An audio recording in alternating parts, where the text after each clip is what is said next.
ప్రారంభించుకుందాము. అంతకంటే ముందుగా ప్రతి ఒక్కరు కూడా బైబిల్ గ్రంథాన్ని తెరవాలి. ప్రతి అక్షరాన్ని గమనించాలి. ప్రతి వాక్యము వినేటప్పుడు దేవుడు నాతో మాట్లాడుతున్నాడు అనే గొప్ప విశ్వాసంతో వాక్యాన్ని గమనించాలి. అప్పుడు ఖచ్చితంగా మనమందరం కూడా ఆయన స్వరాన్ని మనం వినగలుగుతాం. వినిన ఆ స్వరము మన హృదయాంతరంగంలో ఒక విత్తనములా నాటబడుతూ ఉంది అన్నమాట. మనకెన్ని శోధనలు వచ్చినా కూడాను, కష్టకాలము మనకెదురైనా కూడాను, విత్తబడిన వాక్యము మనకు గుర్తొస్తూ ఉంది. దేవుడు నాతో మాట్లాడి ఉన్నాడు, నేను దేనికి కూడా భయపడను, వెరువను అనేది ఒక గొప్ప ధైర్యాన్ని మనందరికీ కూడా వాక్యాన్ని వినేటప్పుడు మనం ఎలా వినాలంటే, ఒక వ్యవసాయి అనగా ఒక రైతు ఎన్నో ఆశలు పెట్టుకుని భూమిలో విత్తనాన్ని నాటుతాడు. ఆయన చేలో ఎన్నో ఆశలు, ఎన్నో కోరికలుంటాయి. ఫలించాలి, నేను నాటిన విత్తనం ఫలించాలి, ఫలించి నాకు 100 ఫలితాన్ని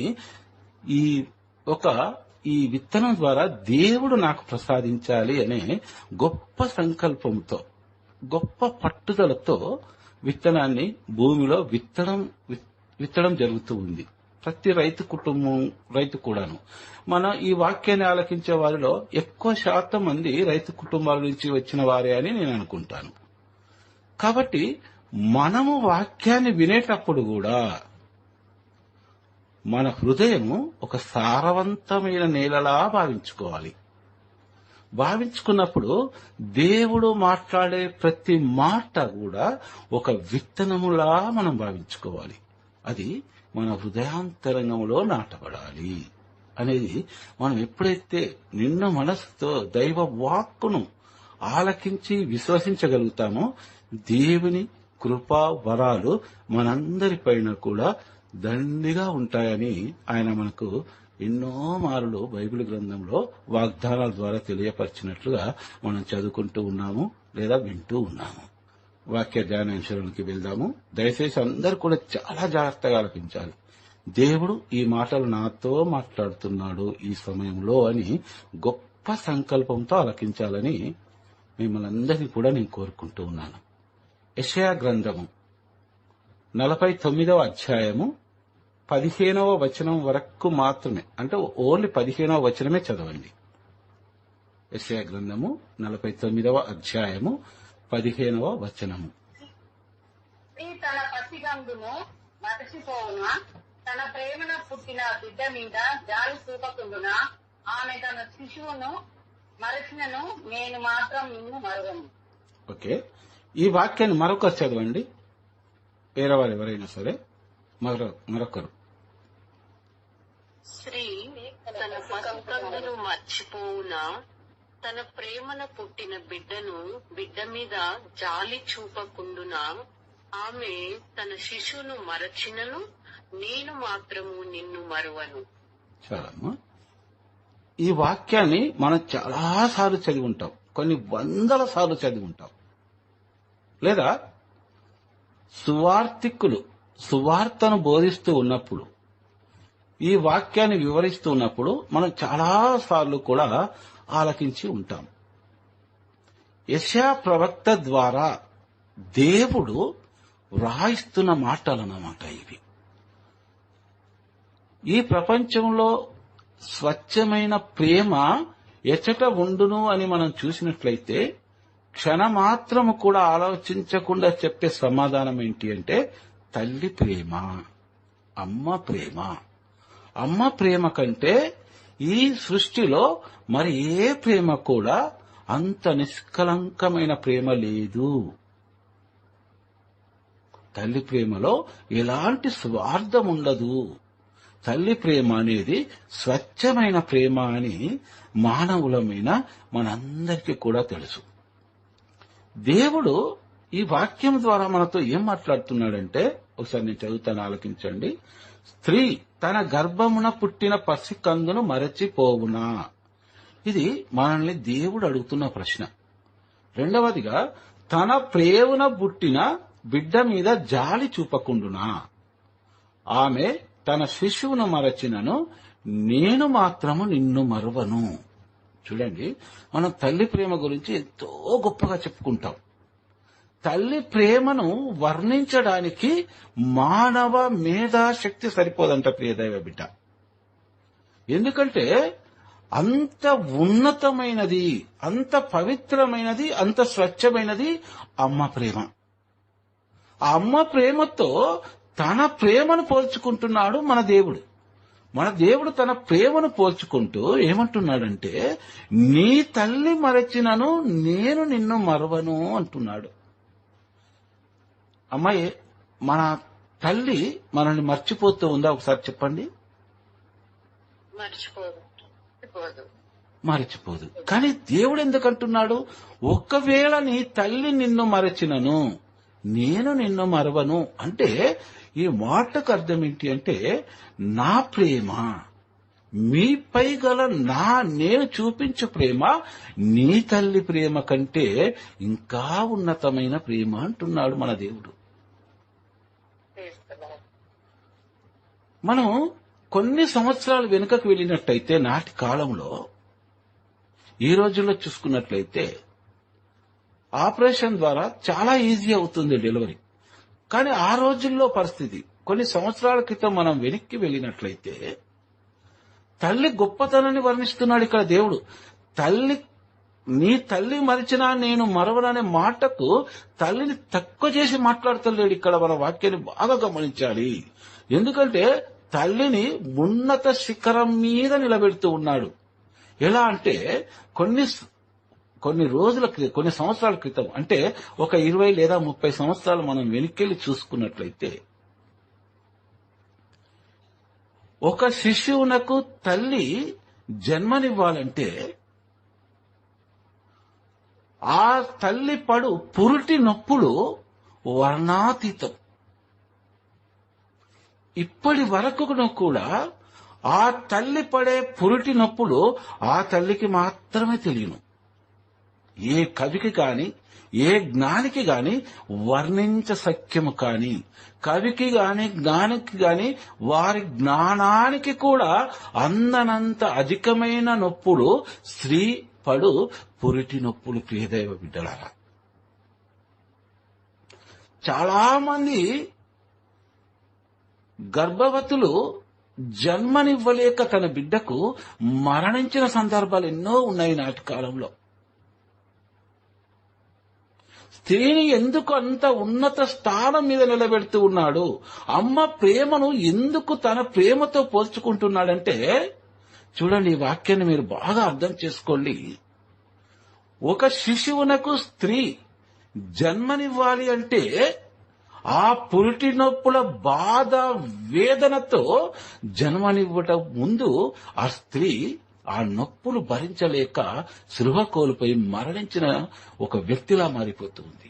ఆ సమయంలో ఆ తన కడుపులో ఉన్న శిశువునకు జన్మనిస్తూ, ఆ శిశువు ఏ విధముగా అయితే జన్మిస్తూ ఉన్నాడో, తాను మరణించిన వ్యక్తిలా పడి ఉన్న ఆ తల్లి ఆ శిశువు జన్మింపగానే మరియు జీవం పోసుకుంటూ ఉంది.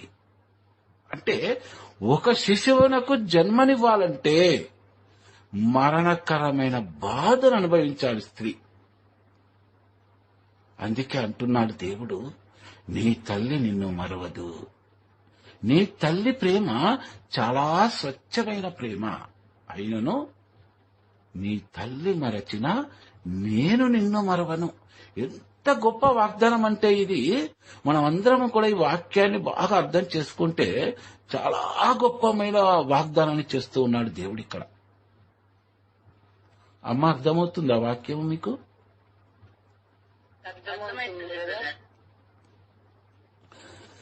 కాబట్టి ప్రియ దైవ బిడ్డలారా, దేవుడు ఏమంటున్నాడంటే, తన ప్రేమన పుట్టిన బిడ్డ మీద జాలి చూపకుండునా.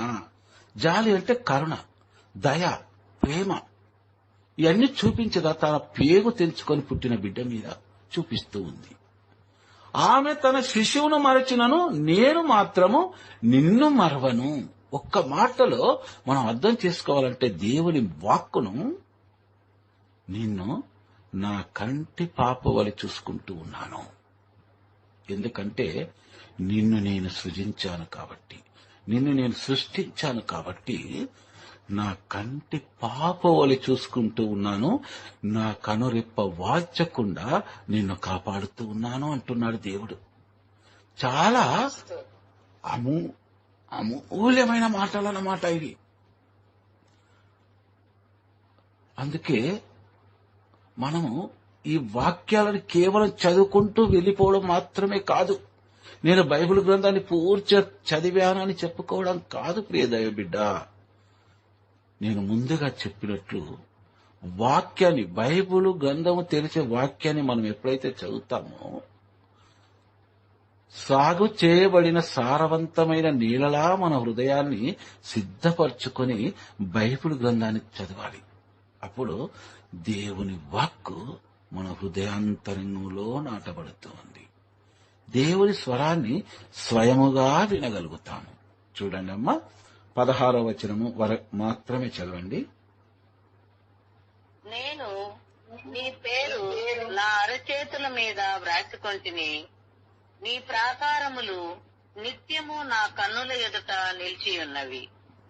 చాలమ్మా, ఈ 2 వచనాలను మనం గమనించినట్లయితే యెషయా ప్రవక్త ద్వారా అలనాడు ఇజ్రాయేలు ప్రజలతో మాట్లాడుతున్న దైవ వాక్కులు అన్నమాట.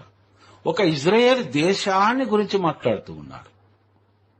ఇజ్రాయేల్ దేశం అనగా ఈరోజు మన గృహమే కావచ్చు, లేదా మన గ్రామమే కావచ్చు, లేదా మన పట్టణమే కావచ్చు, మన ఇరుపొరుగు వారే కావచ్చు.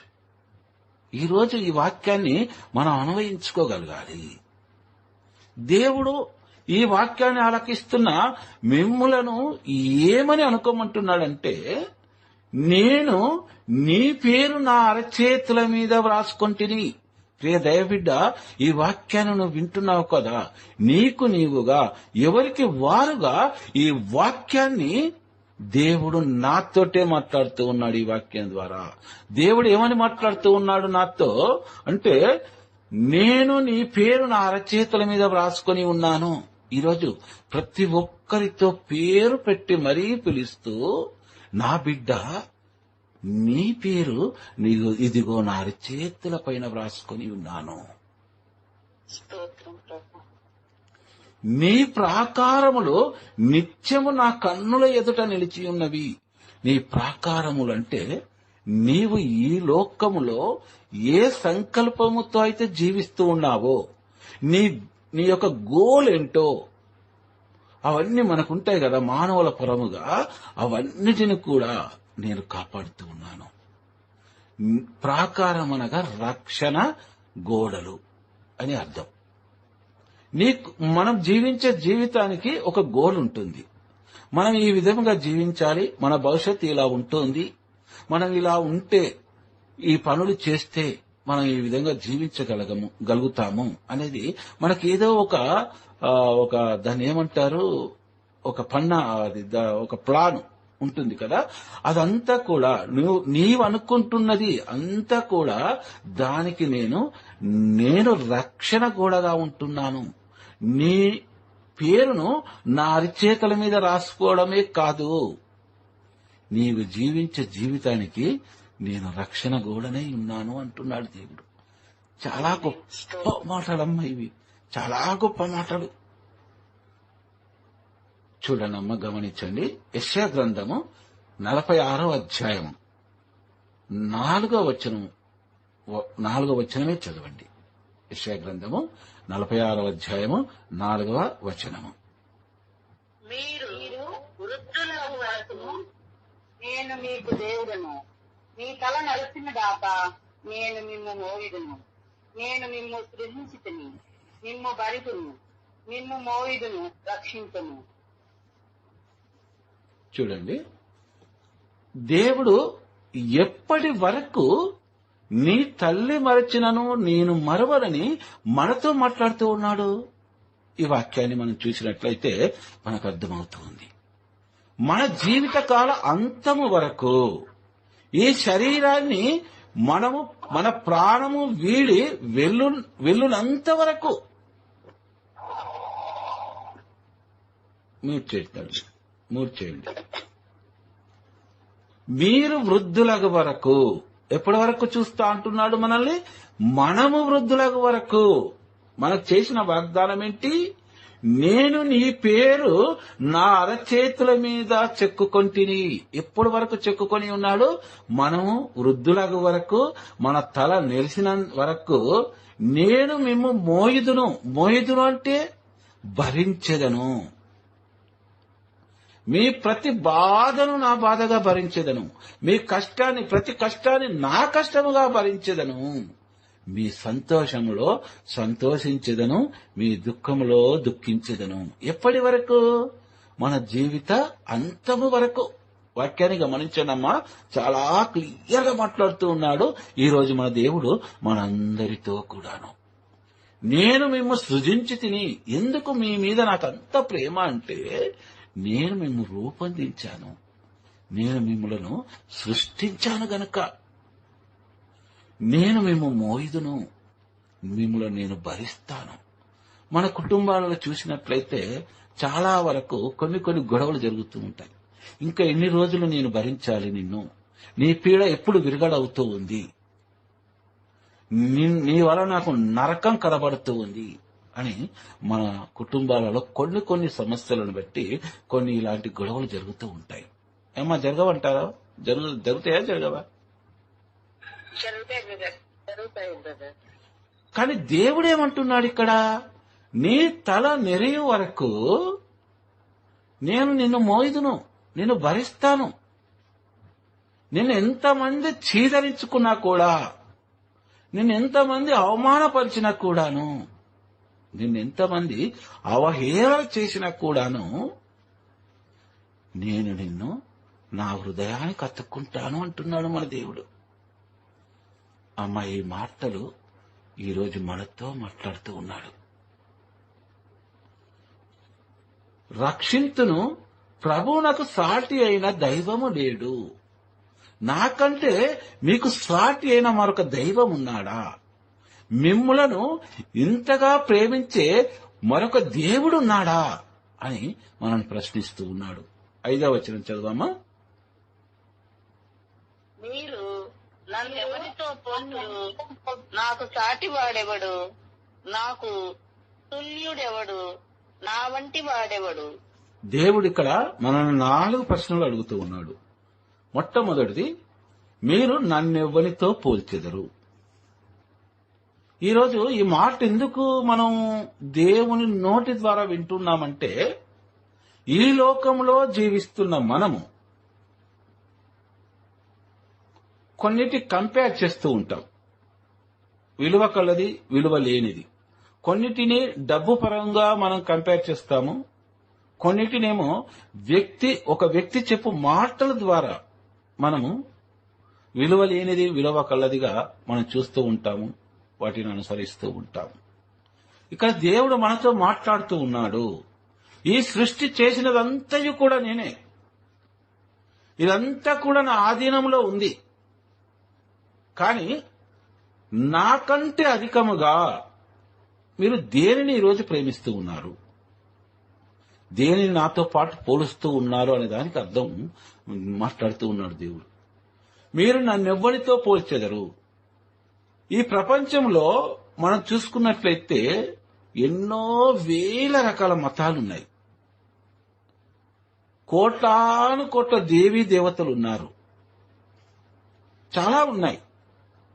కానీ ఇలాంటి మాటలు మాట్లాడిన దేవుడు ఎవరైనా ఉన్నారా?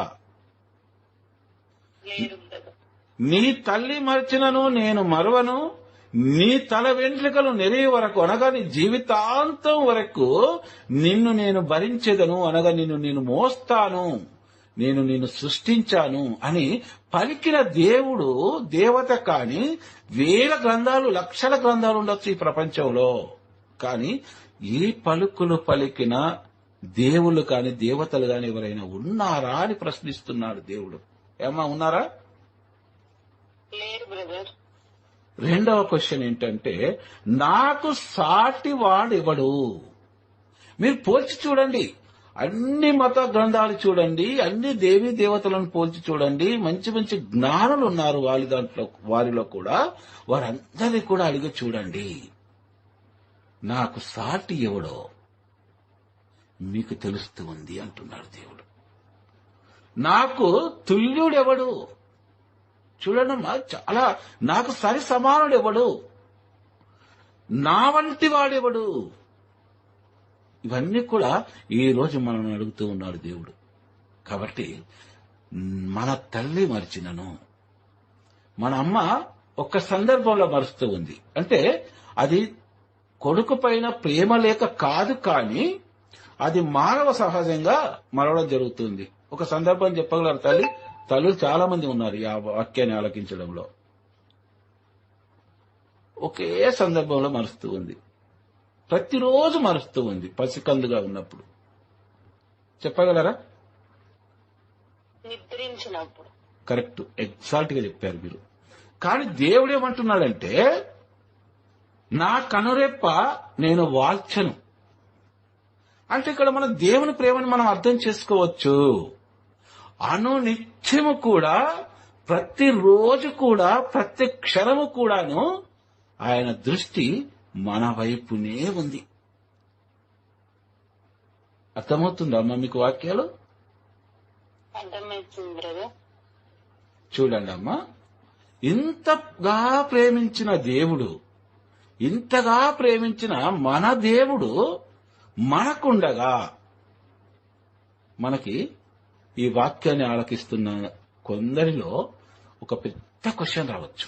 కొందరిలో అనే దానికంటే కూడా నాతో పాటు సమానంగా అందరిలో నేను చెప్పగలను. అది ఏంటి అంటే, మరి మనకెందుకు ఇన్ని కష్టాలు, మనకెందుకు ఇన్ని బాధలు, ఇన్ని అవమానాలు ఎందుకు, ఇంతగా చీదరింపులు ఎందుకు, ఇంతగా చులకన భావన ఎందుకు?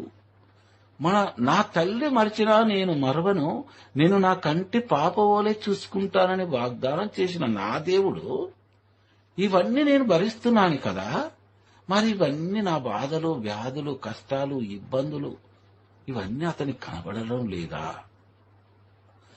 ఆ దేవుని మాటను విన్నంతసేపు ఎంతో ధైర్యం కలుగుతూ ఉంది. ఆ వాక్కును ఆలకించే కొలది ఇంకనూ ఆలకించాలనిపిస్తూ ఉంది. కానీ నా జీవితాన్ని చూసుకున్నట్లయితే, ఈ లోకపరమైన జీవితాన్ని నేను చూసుకున్నట్లయితే, అన్ని బాధలే, అన్ని టెన్షన్లే, అన్ని ఇబ్బందులే, రోగాలే. మరి ఎందుకు నాకు ఇలా జరుగుతూ ఉంది? దేవుడు నన్ను అంత గొప్పగా చూసుకుంటూ ఉన్నప్పుడు, అంత ప్రేమగా చూసుకుంటూ ఉన్నప్పుడు అని మనకి ఈ క్వశ్చన్ రావచ్చు. ఏమో రాదంటారా? మనకి వస్తాయి బ్రదర్, వస్తాయి బ్రదర్, ఖచ్చితంగా అందరికి వస్తాయి కదా. నాకు కూడా వస్తుంది, నేను ఓపెన్ గా చెప్తున్నాను కదా. మరి దేవుడు ఏమంటున్నాడు? మనం అలా అనుకుంటున్నాం కదా, ఆయన ఏమంటున్నాడో ఒకసారి విందాం. చూడండి, 2 కొరింథీయులు గమనించండి. 2 కొరింథీయులకు పునీత పౌలు గారు రాసిన లేఖ 13వ అధ్యాయము 5వ వచనం చదవండి. 2 కొరింథీయులు 13:5. మీరు ఆత్మ పరీక్ష చేసుకొనుడు. మీరు విశ్వాసం కలిగి జీవించుచున్నారా? క్రీస్తు యేసు మీ యందు ఉన్నాడని నిజముగా మీకు తెలియదా? మీరు పూర్తిగా దిగజారిపోయి ఉండిననే తప్ప ఎట్లు తెలియకుండగలదు?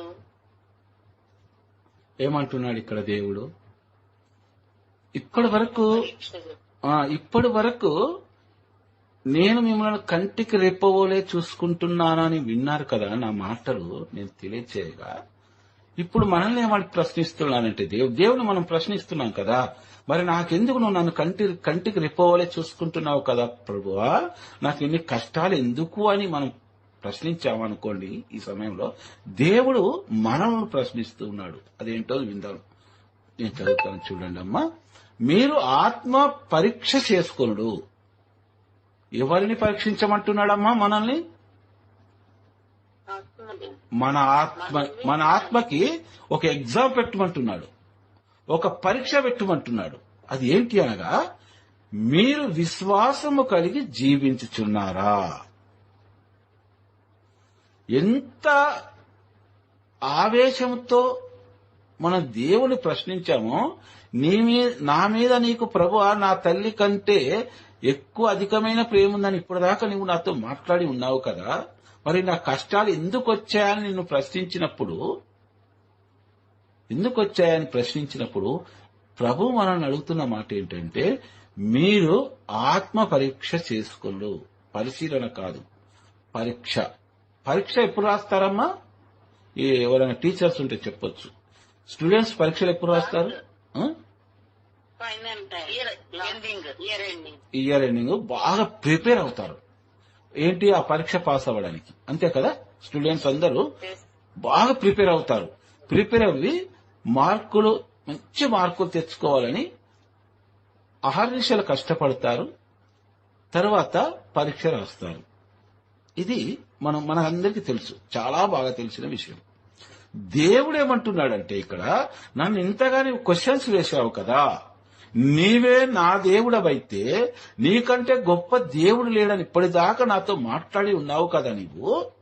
కానీ నాకెందుకు ఈ కష్టాలని నువ్వు నన్ను అడుగుతున్నావు కదా, నేను నిన్నొక్క మాట అడుగుతాను, చెప్పు అంటున్నాడు మనందరినీ దేవుడు. ఏమంటున్నాడు? మీరు ఆత్మ పరీక్ష చేసుకున్నాడు. ఎగ్జామ్ పెట్టండి మీ ఆత్మకి. ఏం ఎగ్జామ్ పెట్టాలి మనం ఆత్మకి అంటే, మీరు విశ్వాసం కలిగి జీవించుచున్నారా? ఇంతకుముందు మనం అన్నాం కదా, చాలా క్వశ్చన్స్ వేస్తామని. ఇప్పుడు మన నోటిలో కలిగి మాట వస్తుందా ప్రియదయ బిడ్డ? దేవుడు అడిగిన మాటకు చెప్పండి అమ్మా.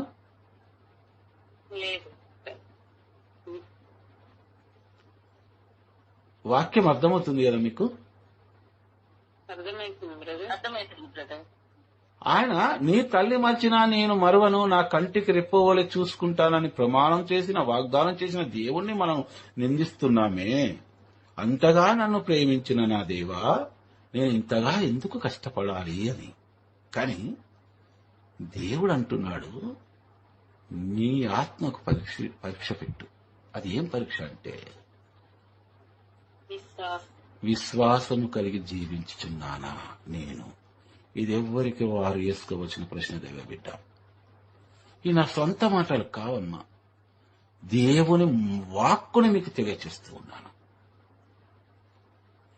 మన గుండె ఒక్క మారుగా క్షణం పాటు ఆగిపోతుంది. దేవుడు పలికిన ఈ మాటను మనము విశ్వాసంతో ఆలకించినట్టయితే ఒక్కసారి ఆగిపోతుంది మన గుండె. అంతగా మనం క్వశ్చన్ చేసిన మనకి ఒక్కసారిగా ఆగిపోతుంది. ఈ వాక్యాన్ని విశ్వ ప్రపంచానికి తెలియచేస్తూ ఉన్నాడు తన మాటని దేవుడు.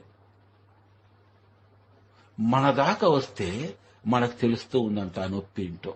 చాలా మంది, ఇది ఒక సామెత అయినా కూడా చాలా మంది అంటున్న మాటలు. దేవుడు మన అందరి వైపు, ప్రతి ఒక్కరి వైపు తన వేలుని చూపిస్తూ అంటున్న మాట ఏంటంటే, మీరు విశ్వాసము కలిగి జీవిస్తున్నారా?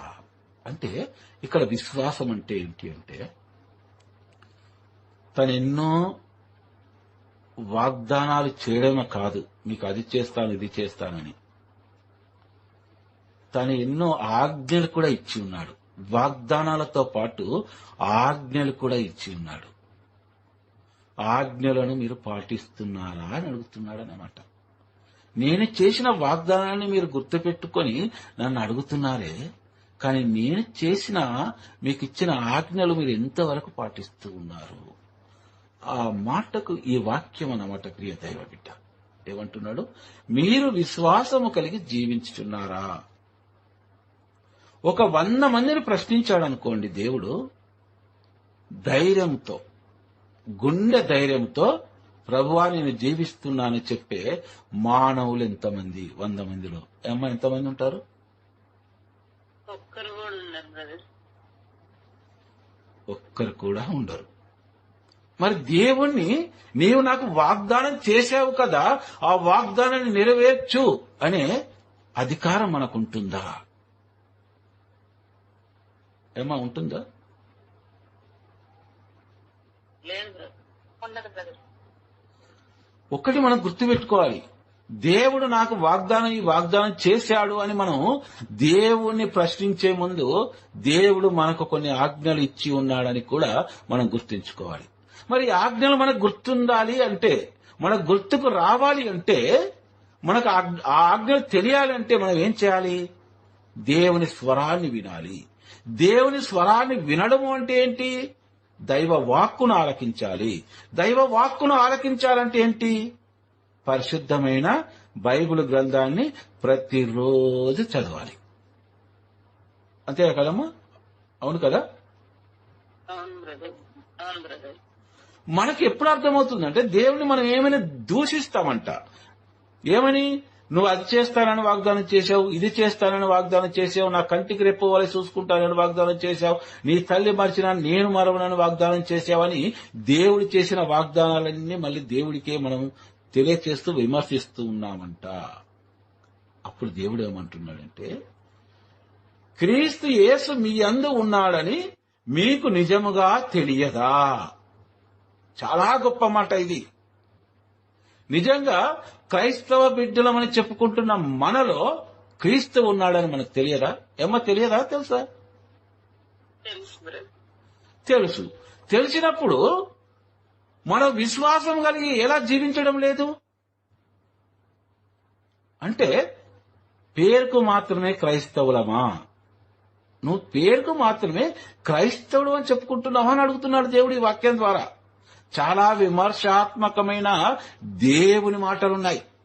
ఈ వాక్యాన్ని మనం పూర్తిగా అర్థం చేసుకుంటే ఈ రోజు మన భక్తి జీవితం ఎక్కడుంది, మన విశ్వాస జీవితం ఎక్కడుంది, మనకు దేవునికి మధ్యలో ఎంత దూరం ఉంది, ఎంత దూరమైన ఎంత లోతైన అగాధం ఉంది అనేది ఈ వాక్యం ద్వారా మనం అర్థం చేసుకోవచ్చు. ప్రియ దైవ బిడ్డ, మనం ఎవరినో ఎక్కడనో అడగాల్సిన పని లేదు. దేవుడు ప్రతి ఒక్కరి చేతికి తన పరిశుద్ధ గ్రంథాన్ని అందించి ఉన్నాడు. విశ్వాసముతో వాక్యాన్ని చదివినట్లయితే అర్థం చేసుకునే జ్ఞానాన్ని దేవుడు మనకు ప్రసాదిస్తాడు. దేవుడు అన్నాడు ఒకటే, ఏమన్నాడంటే, ఇది భూమిలో దాచబడిన అతి విలువైన నిధి లాంటిది. ఆ నిధి భూమిలో ఉందని తన సర్వస్వాన్ని కూడా అమ్మి దాన్ని దక్కించుకుంటాడు తెలివైన వాడు అన్నాడు దేవుడు. ఈరోజు ఆ నిధి, ఆ విలువైన నిధి మన ప్రతి ఒక్కరి గృహాలలో ఉంది. ఏంటమ్మా ఆ నిధి? చెప్పండి ఒకసారి. బైబిల్. ఆ నిధి ఈరోజు మన చింత ఉంది. కానీ ప్రియ దైవ బిడ్డలారా, చాలా బాధాకరమైన విషయాలు ఏంటంటే, నిన్ను కొన్ని గృహాలు దర్శించినప్పుడు వాక్య పరిచర్యకై దుమ్ము పట్టి ఉన్నాయి. ప్రియ దైవ బిడ్డ, వారు ఎప్పుడైతే బైబిల్ గ్రంథాన్ని తీసుకొచ్చి అక్కడ పెట్టారో అప్పటి వరకు కూడా దాన్ని తెరిచిన వారు లేరు. ఇంకా బాధ కలిగే విషయాలు ఏంటంటే, బైబిల్లో డబ్బులు దాచిపెడితే భద్రంగా ఉంటాయి, ఎవరు ముట్టరు. ఒకవేళ ఎక్కడైనా దాచిపెట్టినట్లయితే మర్చిపోతామేమో, బైబిల్ అంటే టక్కున గుర్తుకొస్తుంది. ఇలాంటి సందర్భాలు చూశాను. మరికొందరు కరెంటు బిల్లులు, ఇలాంటి ఆ బిల్స్, కొన్ని ఇంపార్టెంట్ అయిన బిల్స్ ఉంటాయి కదా, ఆ బిల్స్ కూడా బైబిల్ గ్రంథాల్లో దాచిపెట్టే వాళ్ళని చూశాను. అదేమన్నా ట్రంక్ పెట్టిన ప్రియ దైవ బిడ్డ, ఆ నిధి ఏంటో వారికి అర్థం అవ్వట్లేదు. ఆ నిధిని దక్కించుకున్నవాడు దేవుని చూడగలడు, దేవుని దర్శించగలడు. అమ్మ, అలాంటి వారు లేరంటారా ఈ రోజుల్లో వరకు కూడా బైబిల్ని అలా చూసేవారు?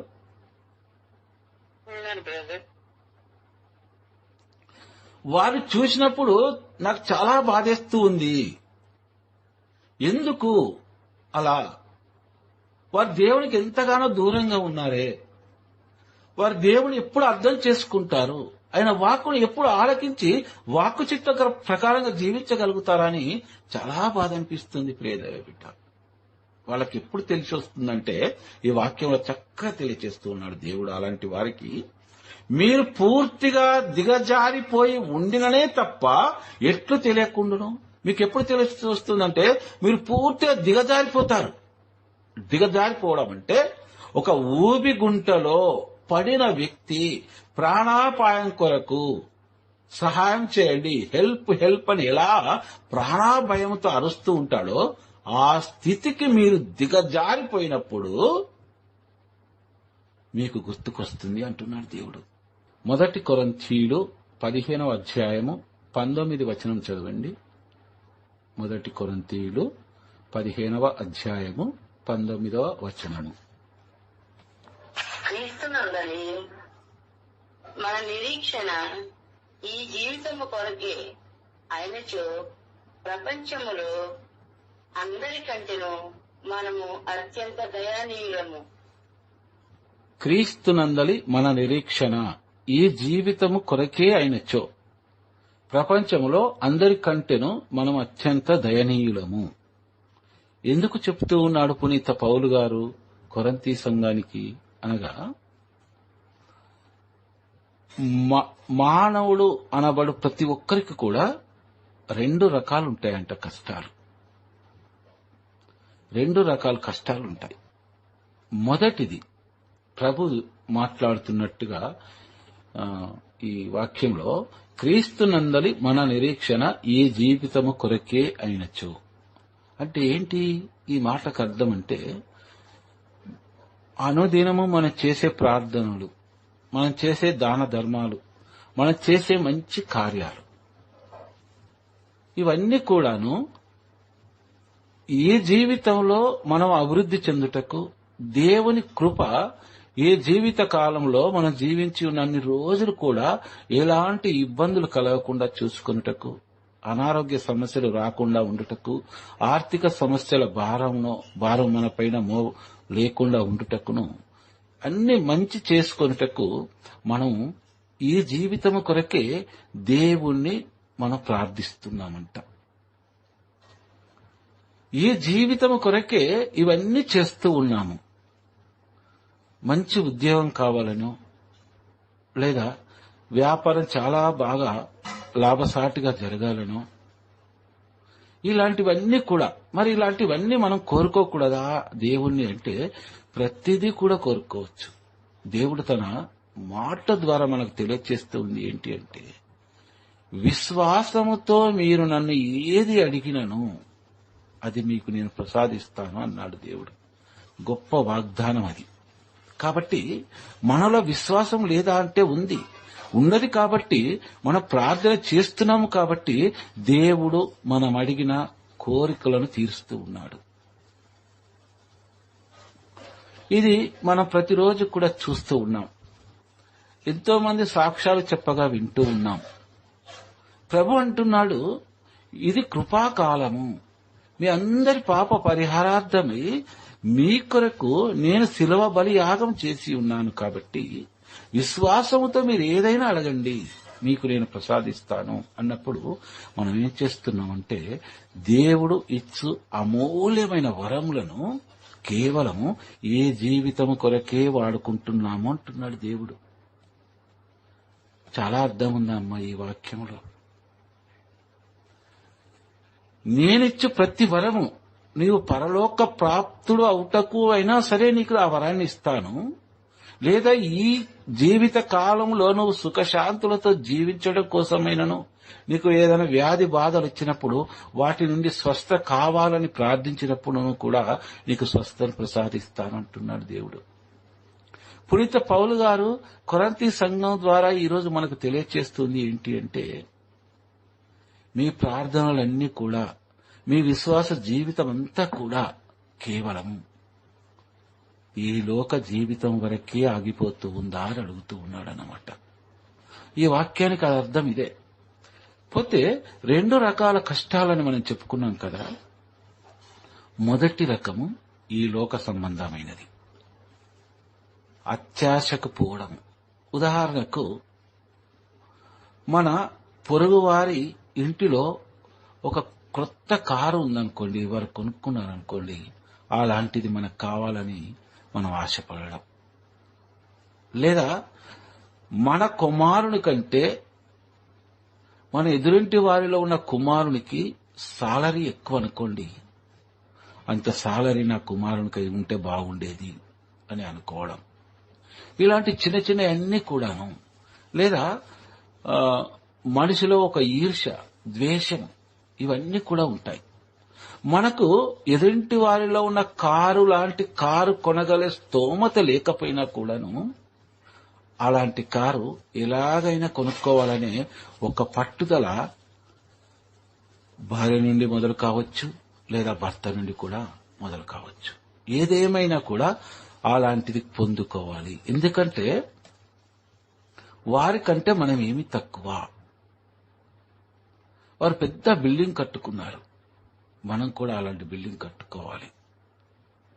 ఇవన్నీ కూడా సాతాను మనలను ప్రేరేపిస్తూ ఉంది. మనకు అంత బిల్డింగ్ కట్టుకునే స్తోమత లేకపోయినా కూడా బ్యాంక్ లోన్స్ ద్వారానో లేకపోతే ఈఎంఐ ద్వారానో ఏదో రకంగా మనం ఆ డబ్బు పోగు చేసి కారు కావచ్చు, బంగ్లాలు కావచ్చు, లేదా ఇతరత్ర వస్తువులు ఏదైనా సరే, చాలా ఉన్నాయి కదా, బంగారం కావచ్చు, పట్టు చీరలు కావచ్చు, చాలా ఉన్నాయి కదా, మొబైల్స్ కావచ్చు, ఇవన్నీ కూడా ఈఎంఐ ద్వారానే ఈరోజు చాలా మంది తీసుకుంటూ ఉన్నారు. ప్రియ దైవ బిడ్డలారా, మనకొచ్చే సాలరీ కావచ్చు, మనకొచ్చే బిజినెస్ లో లాభాలు కావచ్చు, ఒక్కసారి తారుమారు అయ్యాయి అనుకోండి, ఉన్నదంతా పోతూ ఉంది.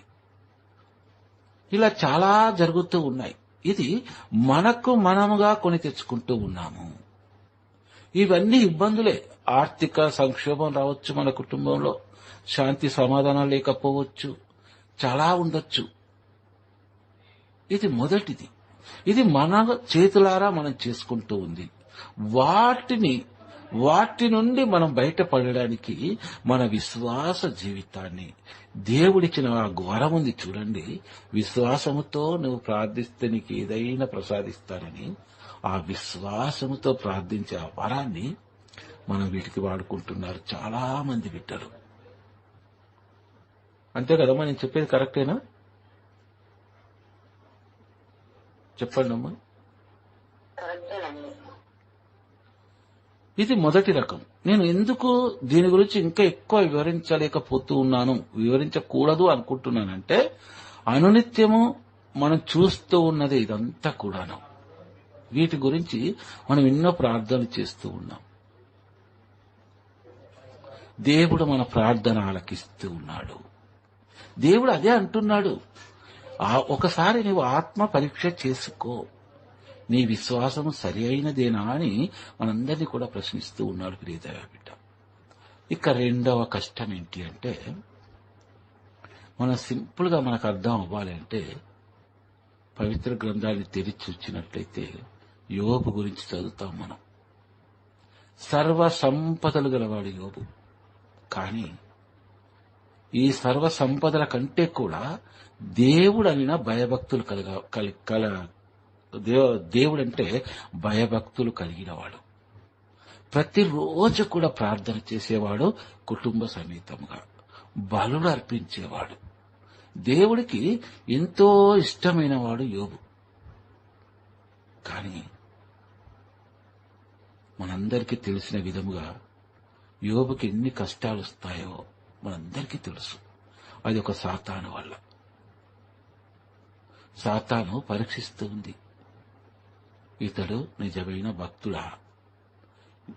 తన సర్వ సంపదలన్నీ తీసుకుంటే అతడు అప్పుడు ప్రభువాని ప్రార్థించే మాటను ఆలకించు అంటాడు దేవుడితో.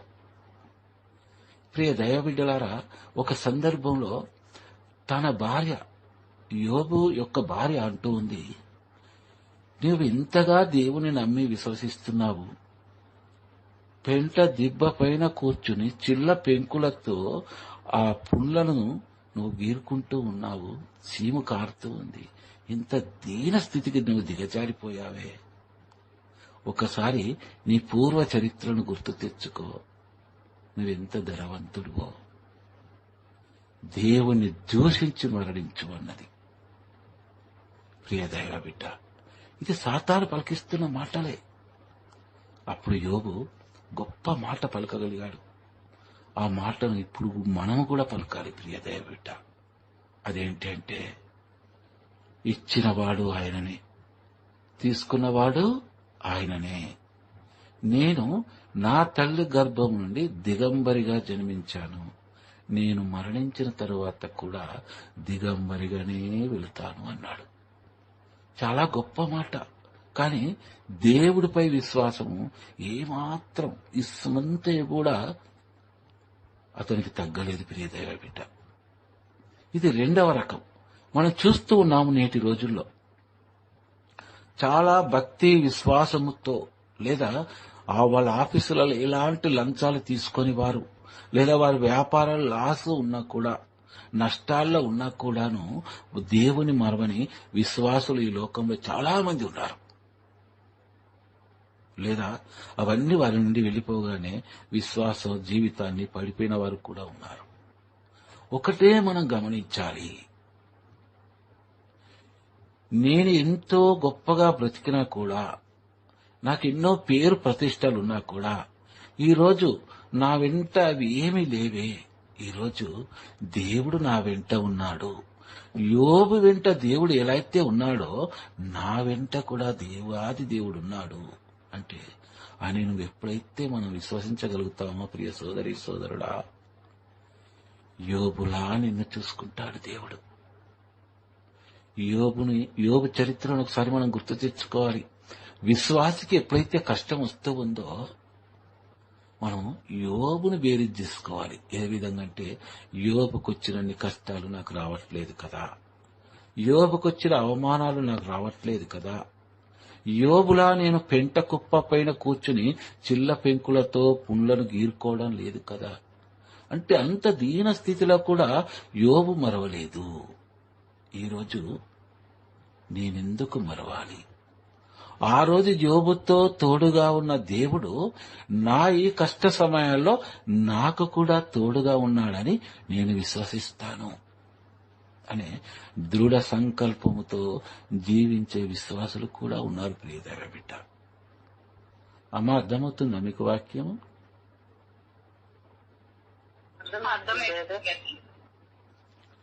అర్థమవుతుందండి. చూడండి, ఇదే వాక్యం మరోసారి మీకు చదివి వినిపిస్తాను. యేసుక్రీస్తునందలి మన నిరీక్షణ ఈ జీవితము కొరకే అయినచ్చు. ఒకటి గమనించండి ప్రియ దైవ బిడ్డ, మనకు జ్వరం వచ్చిందనుకోండి, ఒక ఇంజెక్షన్ తీసుకుంటాం, శరీరానికి తీసుకుంటాం, ఆ జ్వరం పోతూ ఉంది. ఎందుకంటే అది శరీరానికి వచ్చింది కాబట్టి. పాపం అనేది మనలోన ఉంది, మన హృదయలో ఉంది. అప్పుడు మన హృదయానికి చికిత్స చేయబడాలి అంటే, దానికి ఆ చికిత్స ఏంటి అంటే ప్రార్థన. ఎప్పుడైతే మన హృదయము చికిత్స చేయబడుతూ ఉందో అప్పుడు మన శరీరం అంతా కూడా ఆరోగ్యవంతంగా ఉంటుంది. కానీ నేటి రోజుల్లో మనం చూసుకున్నట్లయితే పౌలు గారు మాట్లాడినట్టు, ఈ జీవితం వరకైనా నీ నిరీక్షణ క్రీస్తులు అంటే, నీ ప్రార్థనలన్నీ కూడా ఈ జీవితం వరకైనా అంటే నీ శరీర బాగోగుల కోసమేనా? నీ శరీరానికి వస్తున్న ఆ వ్యాధి బాధల కొరకేనా నీ ప్రార్థనలు? అంత అమూల్యమైన దేవుని వరాలు. అది నీ హృదయంలో ఉన్న పాపము కొరకు చేయు, నీ హృదయంలో ఉన్న మత్సరం కొరకు ప్రార్థన చేయి. అప్పుడు నీ హృదయం వాక్కు ద్వారా దహించబడితే, శుభ్రము చేయబడితే నీ దేహమంతా కూడా స్వస్థ పొందుతుంది అంటున్నాడు పౌలు. అందుకే మన హృదయం ఎక్కడ మలినముందో అక్కడ కడిగివేయాలి. పౌలు గారు అన్న మాటలు అన్నమాట ఇవి. ఒకవేళ మన ప్రార్థనలన్నీ కూడా ఈ ప్రపంచంలో ఉన్న వాటి గురించే అయినట్లయితే పౌలు గారు అంటున్నారు, మనము అత్యంత దయనీయులము. ఈ ప్రపంచంలో ఉన్న జనాలందరికంటే అత్యంత దయనీయులం అనగా మరొక బైబిల్లో మనం చూసినట్లయితే దరిద్రులము అని రాయబడి ఉంటుంది. అంత కఠినంగా మాట్లాడుతున్నాడు పౌలు. కాబట్టి ఈ రోజు మనం ఏం చేయాలంటే ఆత్మ పరిశీలన చేసుకోవాలి. మన హృదయాంతరంగం శుద్ధి కావాలి. దేవుడు అన్నాడు, నీ దేహము నా దేవాలయము, నీ హృదయము నేను వసించు స్థలము అన్నాడు దేవుడు. మరి మన దేవుడు వసించు స్థలం ఎలా ఉండాలి? మన ఇంటిని మనం ఎంతో నీట్గా సర్దుకుంటాం కదా. మరి దేవుడే మనలో ఉన్నాడు. అప్పుడు మనవుడు హృదయాన్ని ఎలా సర్దుకోవాలి? ప్రార్థన. కేవలము ప్రార్థన ద్వారానే అది సాధ్యమవుతూ ఉంది. కీర్తన గ్రంథము 71వ అధ్యాయము 18వ వచనం చదువమ్మా. కీర్తన గ్రంథము 71వ అధ్యాయము 18వ వచనము.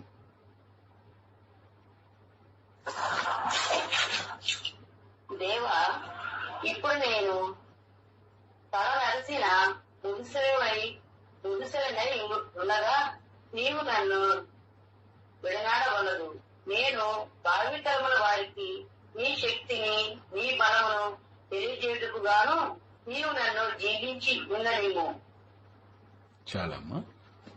చూడండి, కీర్తన గ్రంథము 71వ అధ్యాయం 18వ వచనంలో దేవుడు మనకొక వాగ్దానం చేసి ఉన్నాడు. నీ తల్లి మర్చినను నేను మరువను. ఎప్పటి వరకు? మనం ముదుసులై ఉన్న మన చివరి శ్వాస వరకు కూడా ఆయన మనను విడిచి ఉండడు. ఎప్పుడైతే చివరి శ్వాస వరకు కూడా మనం ఆయనను విడవకుండా మనం చేయి పట్టుకొని ఉన్నట్లయితే మనము పరలోక వారసులం అవుతాము అని దేవుడు మనకు తెలియచేసి ఉన్నాడు. దేవా, ఇప్పుడు నేను తల నెరసిన ముదుసులనై ఉండగా నీవు నన్ను విడనాడవలదు. నేను భావి తరముల వారికి నీ శక్తిని నీ బలమును తెలియజేయుటగాను నీవు నన్ను జీవించి ఉండనిము. సగం వాక్యం ఇందులో మానవపరంగా వ్రాయబడింది, సగం వాక్యం దైవపరంగా వ్రాయబడింది. మనము చూసుకున్నట్లయితే, వృద్ధులను చూసినట్లయితే, వృద్ధుల దగ్గర వెళ్లి కాసేపు ముచ్చటించడం కానీ పక్కన కూర్చోవడం కానీ చాలా మంది యువకులు ఇష్టపడరు. ఎందుకంటే అతని శరీరం అంతా ముడతలు పడి ఉంటుంది, చూపు సరిగా ఆనదు, నీట్గా తయారై ఉండరు, వెంట్రుకలు చెల్లా చెదురై ఉంటాయి. కాబట్టి ఇష్టం అనిపించవన్నమాట మానవ పరంగా మనకి. వారితో ఎక్కువసేపు గడపలేము. లేదా మన కుటుంబంలో వారు భుజిస్తూ ఉన్నప్పుడు ప్లేట్ నిండా సైడ్కి పడుతూ ఉంటే చేతులు వణుక్కుంటూ మనం వాళ్ళని చీదరించుకుంటాం, తిడతాం. ఇది మానవ పరంగా. అందుకే అంటున్నాడు ఇక్కడ, ఇప్పుడు నేను తల నెరసిన ముదుసులనై ఉండగా, నేను తల నెరసి ముస్సలివాడనై ఉన్నాను, నీవు నన్ను విడనాడవలదు. చాలా మంది మనం నేటి రోజుల్లో చూస్తే వృద్ధులను చాలా మంది విడనాడుతూ ఉన్నారు, అనాథాశ్రమాలకు చేరుస్తూ ఉన్నారు. లేదా సరిగా చూసుకోకుండా, తిండి కూడా సరిగా పెట్టకుండా వారిని నానా రకాల నరకయాతనకు గురి చేస్తూ ఉన్నారు. అది దృష్టిలో పెట్టుకుని దేవుణ్ణి మొరపెట్టుకుంటూ ఉన్నాడనమాట. ప్రభువా, నన్ను ఎందుకు బ్రతికించమని నిన్ను వేడుకుంటున్నానంటే, నేను భావి తరముల వారికి నీ శక్తిని నీ బలమును తెలియజేయుటకు నీవు నన్ను జీవించుండనిమ్ము. నేను ముదుసులనై ఉన్నాను, వృద్ధుడనై ఉన్నాను. నా జీవిత కాలములో నాకు ఎన్నో అద్భుతాలు చేశావు, ఆశ్చర్య కార్యాలు చేశావు. నేను ప్రార్థించగా నాకు అడిగిందల్లా ప్రసాదించావు. నీవు చాలా గొప్ప వాడవు తండ్రి. కాబట్టి నిన్ను ఘనపరచాలి, నిన్ను కొనియాడాలి, మహిమపరచాలి. అది నా వరకే కాదు, నీ ఘనత మహిమలు ఈ తరం వారికి తెలియచేయటకు నన్ను బ్రతికించి ఉండనిమ్ము అని వేడుకుంటూ ఉన్నాడు. కానీ ప్రియ దైవ బిడ్డలారా, కొందరు, అందరూ కాదు, కొందరు ఏమనుకుంటారంటే, శక్తికి మించిన ఆపదలు వచ్చినప్పుడు, శక్తికి మించిన రోగాలు వచ్చినప్పుడు ఏమనుకుంటారంటే, ఈ ఆపద నుండి నన్ను దేవుడు గట్టెక్కిస్తాడా, నా ప్రార్థనను ఆలకిస్తాడా, ఈ వ్యాధి నుండి నేను బయటపడగలనా, దేవుడు నా ప్రార్థన ఆలకిస్తే నిజంగా ఈ వ్యాధి నాకు తగ్గుతూ ఉందా? దేవుడు చేసిన మేలులు ఎన్నింటినో వాళ్ళు పొందుకున్నారు, చూస్తూ ఉన్నారు. అయినా ఒక సందర్భంలో ఇలాంటి ఆలోచనలు వస్తాయి, ప్రతి మనిషిలో వస్తాయి. ఏమో రావంటారా? చెప్పండి. కానీ ఒక చక్కని వాక్యాన్ని చూద్దాము. దేవుడు ఎప్పుడో రాయించాడు ఈ వాక్యాన్ని. కీర్తనలు 78వ అధ్యాయము 20వ వచనం చదవండి అమ్మా. కీర్తనలు 78వ అధ్యాయము 20వ వచనము. దేవుడు బండం చరిచినప్పుడు నీళ్లు ప్రవాహముగా పారిన మాట నిజమే, కాని ఆయన మనకు ఆహారమును కూడా దయచేయగలడా, మాంసమును కూడా పెట్టగలడా అని పలికిరి. ఎవరంటున్నారమ్మా ఈ మాటలు? ఒకసారి చెప్పండి. ఇజ్రాయేల్ ప్రజలు. ఇజ్రాయేల్ ప్రజలు బానిసత్వంలో ఐగుప్తు చేశాడు. సుమారుగా 6 లక్షల మంది. 6 లక్షల మంది అనగా ఆ రోజుల్లో మనం బైబిల్ గ్రంథంలో చూసినట్టయితే మగవారిని మాత్రమే లెక్కించేవారు. అది 30 సంవత్సరాలు పైబడిన వారే వారి లెక్కించేవారు అన్నమాట. అప్పుడు వాళ్ళు హక్కును పొందేవారు. ఇక్కడ మన వాక్యాన్ని గమనించినట్లయితే, మీకు సమయం ఉన్నప్పుడు చదువుకోండి. తర్వాత 6 లక్షల మంది మగవారు. చూడండి, పిల్లలు, యువకులు, ఈ ఆడవారు, వీరంతా కూడా, ఈ మగవారు 6 లక్షల మందిని మినహాయిస్తే సుమారుగా మనం సింపుల్ గా లెక్కేసుకున్న ఒక 20 లక్షల మంది వరకు ఉంటారు. వారికి తోడుగా వారి యొక్క సంపద, ఎడ్లు కావచ్చు, గుర్రాలు కావచ్చు, గొర్రెలు కావచ్చు, గాడిదలు కావచ్చు, ఇలాంటి చాలా అన్నమాట. అవన్నిటిని కూడా తోడుకొని వస్తూ ఉన్నారు వాళ్ళు. దేవుని యొక్క అద్భుతాన్ని కళ్ళారా చూసిన వారు వీళ్ళంతా ఇజ్రాయేల్ ప్రజలు. ఎర్ర సముద్రాన్ని 2 పాయలుగా చేసి సముద్రం అడుగు భాగమున పొడి నేలపై నడిచిన వారు వీళ్ళందరూ కూడా మహా గొప్ప అద్భుతాన్ని చూశారు. వీరు సముద్రాన్ని దాటగానే, ఐగుప్తు దేశం యొక్క సైన్యము సముద్రంలోకి రాగానే దేవుడు ఆ సముద్రంలో మించి వేసిన ఆ గొప్ప సంఘటన కూడా చూసిన వారు వీళ్ళు కల్లారా. దాహముతో తల్లడిల్లిపోతున్న సమయంలో బండను మోసే చర్చినప్పుడు ఆ బండ నుండి వెలువడిన నీటిని త్రాగి దాహము తీర్చుకున్నారు. గొడ్లు, గోద, మనుషులు అందరూ కూడా. సుమారుగా ఒక 20 లక్షల మంది దాహాన్ని తీర్చుకోవాలంటే ఎంత నీరు అవసరం ఈ రోజుల్లో మనం అంచనేసుకుంటే.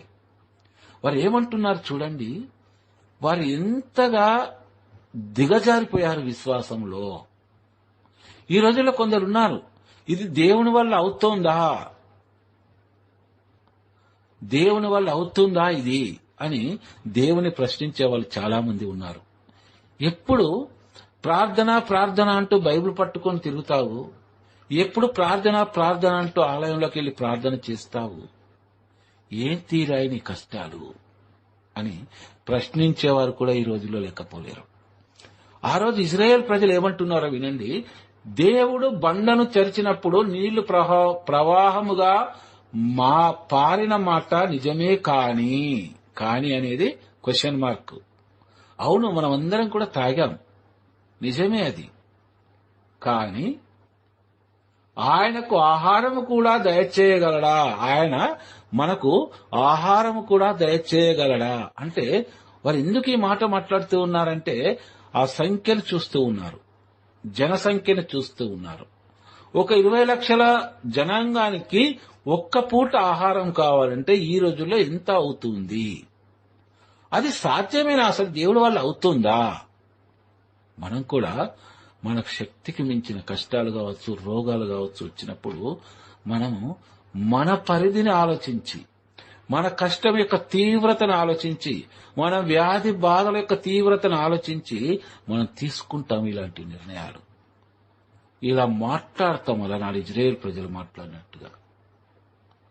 మాంసం కూడా పెట్టగలడా అని పలికిరి.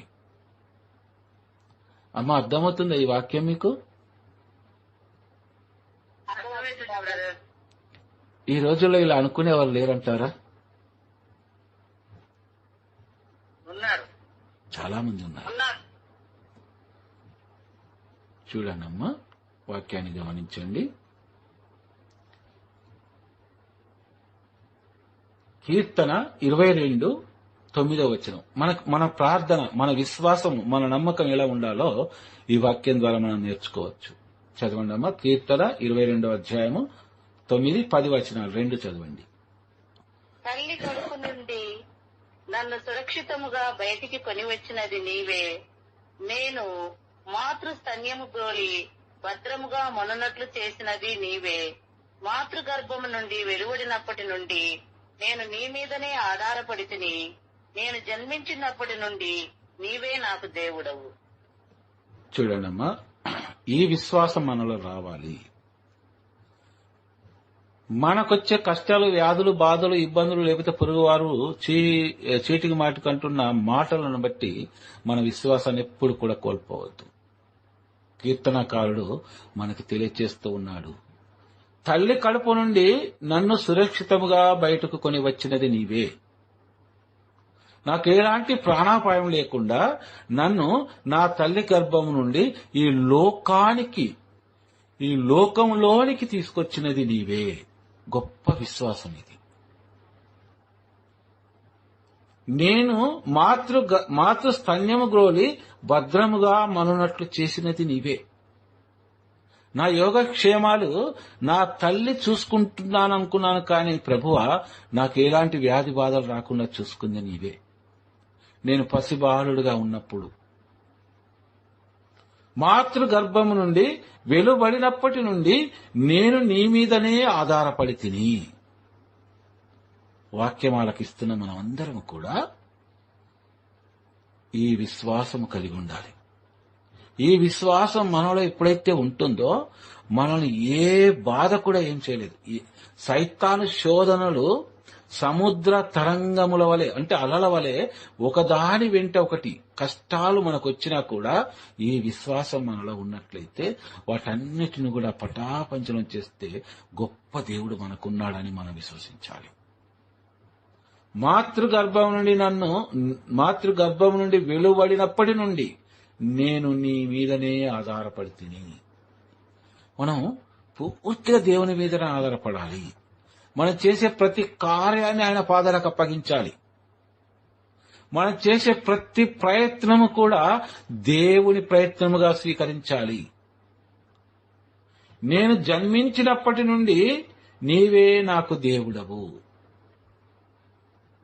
నేను ఈ ప్రపంచంలో దేన్ని కూడా నీ అంతగా ప్రేమించలేదు. ఈ ప్రపంచంలో సాతాను ఎన్నో ఆశలు చూపిస్తూ ఉంది, కానీ వాటన్నిటి ముందు ప్రభువా నీవే నాకు ఉన్నతుడిగా కనబడుతున్నావు, మహోన్నతుడిగా కనబడుతున్నావు. కాబట్టి నేను జన్మించినప్పటి నుండి నీవే నాకు దేవుడవు, నీవే నా రక్షకుడవు అని చాలా గొప్పగా తెలియచేస్తున్నాడమ్మ కీర్తనకారుడు. మనకెప్పుడైతే బాధలు వస్తాయో ఈ రెండు వాక్యాలను ధ్యానించుకోవాలి ప్రియదైవ బిడ్డ. ప్రభువా నేనేం ఏమాత్రము నేను తండ్రి గొప్పవాడను కాదు, నేను అల్పుడను. నా ప్రతి భారాన్ని కూడా నీపై వేస్తూ ఉన్నాను. మనము ఆదివారం రోజు చదువుకున్నాం కదా, మిమ్ములను మోయవాడను నేనే అన్నాడు దేవుడు.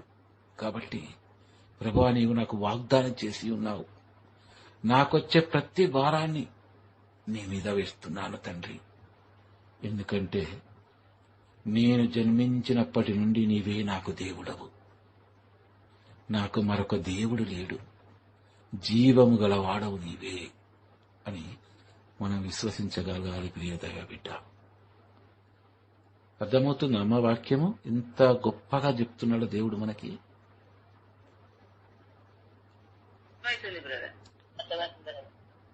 చూడనమ్మా, చివరిగా ఒక వాక్యాన్ని చదువుకొని ముగించుకుందాము.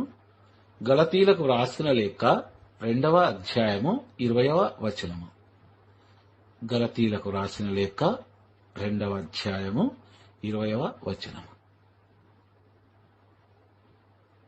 కనుక ఇక జీవించినది నేను కాదు, క్రీస్తే నా యందు జీవించుచున్నాడు.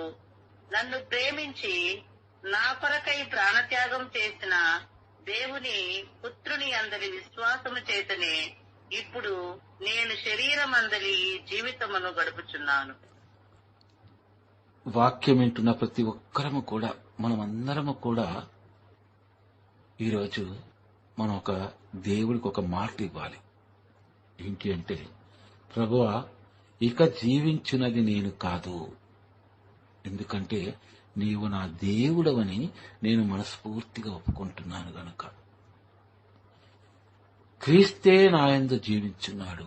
ప్రభువా, నీవే నాయందు జీవిస్తున్నావు. నా వ్యాధి బాధలలో, కష్ట సుఖాలలో, ఇబ్బందులలో, ప్రతి దాంట్లో తండ్రి నీవు నాకు తోడుగా ఉన్నావని నేను నిండు మనసుతో విశ్వసిస్తున్నాను. నన్ను ప్రేమించి నా కొరకు ప్రాణత్యాగం చేసిన దేవుని పుత్రుడి అందరి విశ్వాసం చేతనే ఇప్పుడు నేను శరీరం అందరి ఈ జీవితమును గడుపుచున్నాను. మనం జీవించి ఉన్నాము జీవముతో అంటే దానికి అర్థం ఏంటో పౌలు గారు మనకు తెలియజేస్తూ ఉన్నాడు. నన్ను ప్రేమించి నా కొరకు ప్రాణత్యాగం చేసిన దేవుని పుత్రుని అందరి. ఎవరమ్మా దేవుని పుత్రుడు? ఎవరు ప్రాణత్యాగం చేసింది? ఎవరు? యేసుక్రీస్తు ప్రభువు. నా కొరకు నన్ను ప్రేమించి ప్రాణత్యాగం చేసిన నా క్రీస్తు యందలి విశ్వాసము చేతనే ఇప్పుడు మనందరం ఏ విధంగా జీవిస్తున్నాము విశ్వాస జీవితములు అంటే, ఆయన యందలి విశ్వాసము చేతనే ఇప్పుడు మనము ఈ శరీరం అందరి జీవితాన్ని గడుపుచూ ఉన్నాము. ఇది మనం అందరం కూడా విశ్వసించగలగాలి. మనము ఒకరికి అన్యాయం చేసినప్పుడు గాని, మోసం చేసినప్పుడు గాని, ఒకరిని ఇబ్బందుల పాలు చేసినప్పుడు గాని మనకు గుర్తు రావాల్సింది ఏంటో తెలుసా ప్రియ దైవ బిడ్డ? ఇక జీవించున్నది నేను కాదు, క్రీస్తే నాయందు జీవిస్తున్నాడనే మాట గుర్తు రావాలి మనకి. ఒకవేళ యేసుక్రీస్తు ప్రభు మనలో జీవిస్తున్నాడని మనం తెలుసుకోగలిగినట్లయితే, మనం విశ్వసించినట్లయితే మనం ఎలా అబద్ధం ఆడగలం? ఎలా ఎదుటి వారిని మోసం చేయగలం? ఎలా ఎదుటి వారిని ఇబ్బందుల పాలు చేయగలం? మనం ఎప్పుడైతే అలాంటి పనులు చేస్తామో, క్రీస్తు నాలో ఉన్నాడు కనుక నేను ఎలా చేయగలను అని మారు మనసు పొంది దేవునికి క్షమాపణ చెప్పుకునే వారముగా మనం ఉన్నట్లయితే ప్రియ సోదరులారా, మన ప్రతి పాపాన్ని క్షమిస్తాడు దేవుడు. సర్వ సృష్టికర్త అయిన సర్వేశ్వర, మా రక్షకుడు అయిన తండ్రి, ఇప్పటి వరకును మేము ఆలకించున్న నీ వాక్యాన్ని తండ్రి మా హృదయాంతరంగంలోనికి చేర్చుకుని ఉన్నామయ్యా.